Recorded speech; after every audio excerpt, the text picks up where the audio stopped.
ಕಟ್ಲೆ ಬಾಡಿಗೆ ಮಗ ಸ್ವಲ್ಪ ನೀರೆಲ್ಲ ತಿರುಗಿಸಿ ಒಳಗೆ ತಕೊಂಡು ಹೋಗಿತ್ತು.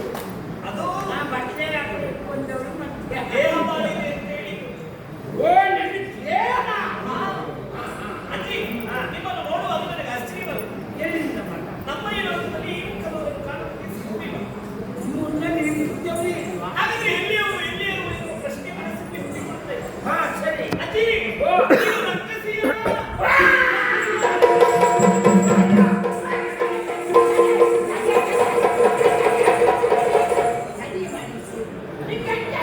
ಬಿಡುದಿಲ್ಲ.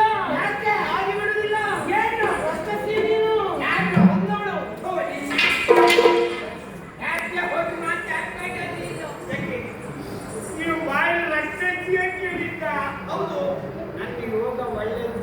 ಏನು ಎಲ್ಲಾದ್ರೂ ನೀನು ಅವರು ಭಾವಚಿತ್ರ ತೋರಿಸಿದ್ದೇನೆ. ಯಾರು ರಕ್ಕಸಿ ಯಾಕಿಂತ ಬಿಟ್ಬಿಟ್ಟಿದ್ದೆ ನಾನು. ಅಯ್ಯೋ ನನ್ನ ರಾತ್ರಿ ಶಿಸ್ತು ಒಂದೇ ಆಗುತ್ತಿಲ್ಲಪ್ಪ. ನೋಡಿಲ್ಲ ಅಯ್ಯೋ ಕುತ್ಕೊಂಡು ಹಸಿ ಜೀವ ತಿಂತಾಯಿದ್ರು. ಹೌದೌದು ರಕ್ಕಸಿ ಯಾರು ನೀವು ಎಂತ ಮಾತಾಡ್ತೀನಿ ನಾನು ರಾತ್ರಿ ಅಲ್ಲಪ್ಪ ಹಾಗೆ ರಕ್ಕಸಿ ನೀವು ಅಲ್ಲ ಅಜ್ಜಿ ಹಾ. ನೀವು ದೇವಲೋಕದ ಅಪ್ಸರನ್ನು ದೇವಲೋಕ ಪರಿಸ್ಥಿತಿ ಬಂದಿದೆ. ರಮ್ಯ ಉರ್ವಶಿ ಮೇನಕ ಅವರು ಈ ಪರಿಸ್ಥಿತಿಲಿ ಇದ್ರೆ ನಮ್ಮ ಲೋಕದಲ್ಲಿ ಇದ್ದವರೆಲ್ಲ ಪಾಪ ಬಯಸುತ್ತೆ ದೇವಲೋಕದವರನ್ನೇ. ಯಾಕೆಂದ್ರೆ ಯಾರು ನೋಡಿ ಸಾಯಿ ಹುಟ್ಟದು ಕಲ್ಪನೆ ದೇವಲೋಕದಲ್ಲಿ ಇದ್ದದ್ದು ಪೂರ್ತಿ ಒಳ್ಳೆಯದು ಅಂತ. ಅಂಥದ್ರಲ್ಲಿ ಈ ಮುಖದವರಲ್ಲಿ ದೇವಲೋಕದಲ್ಲಿ ಇರ್ತಾರೆ. ದೇವಲೋಕಕ್ಕೆಲ್ಲ ಮಣ್ಣಾಕು ಯಾರಿಗೆ ಬೇಕು? ಅವರೆಲ್ಲ ಬಿಡುಗಟ್ಟಿನವರು. ಹಾ ನೀವು ವಿದ್ಯುತ್ತನ್ನು ಕೆಲವು ತಿರಿ ಬಿಡ್ತೀರಿ.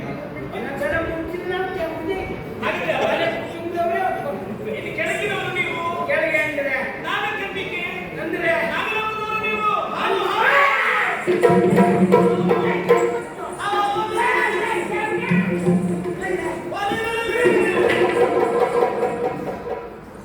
ತಮಾಷೆ ಮಾಡ್ತೀನಿ ನೀನು.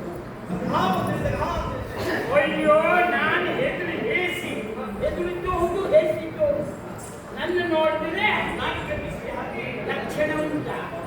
ನಾಗಕನ್ಯೆಯರೊಂದು ಮೇಲೆ ತಪ್ಪಿದ್ರು ಕೆಳಗೆ ಹೋಗ್ತಾ ಇದ್ದಾಗ ಎಂಥದ್ದು ಇಲ್ಲ ಹೀಗೆ ಹಾಗೆ